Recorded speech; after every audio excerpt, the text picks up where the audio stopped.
Salut Cédric. Donc, Salut. Voilà, une nouvelle saison qui commence et là c'est la période des tests VMA. Tu nous expliques ce que c'est qu'un test VMA?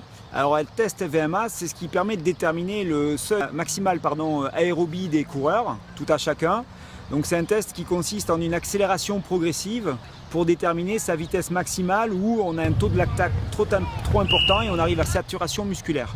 Ça permet ensuite de déterminer les rythmes de course de footing, de vitesse spécifique et de VMA courte pour le reste de la saison.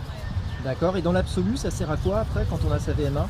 Eh bien, on peut savoir à quelle allure on doit faire un footing pour préparer un semi-marathon, un 10 km, quand on doit faire des séances autour du stade sur des 200 mètres en VMA courte, quel est le seuil à 100%, 90%. Donc c'est vraiment prédéterminant pour le reste de la saison, pour bien atteindre ses objectifs de saison.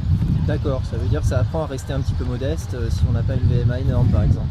Ça permet de travailler dans la bonne zone de travail, surtout pour ne pas se fatiguer et atteindre ses objectifs, parce que bien souvent on a tendance par exemple à faire les footings trop rapidement et pas respecter les seuils qui sont importants. D'accord, et merci Cédric alors. De rien, à la prochaine. Ciao, ciao. Cette saison elle se présente comment? Bien, a priori, là on est à 2 semaines depuis la reprise.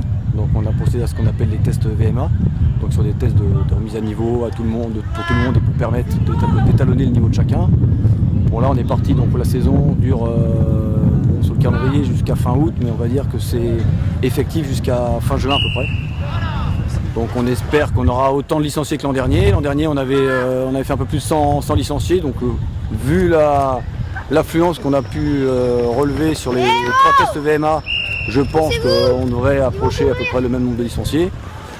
Alors en dehors des entraînements que propose le TAC chaque semaine, il y a 4 entraînements chaque semaine. Le TAC est aussi organisateur, donc on aura sur cette saison, comme pour les autres années, 5 épreuves proposées par le TAC. Donc par ordre chronologique, on aura l'Eco Trail qui va tomber le 9 octobre. Un triathlon, donc qui est le seul triathlon de Guyane encore en vie, on va dire, donc c'est bien de le signaler, qui sera le 20 novembre 2016.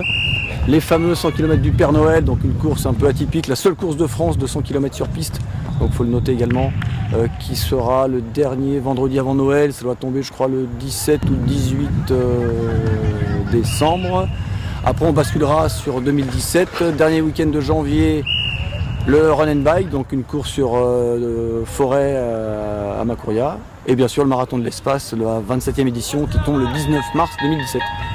Et après il ne restera plus que 2 mois de saison et je pense qu'on sera prêt pour aller se reposer et préparer la saison d'après.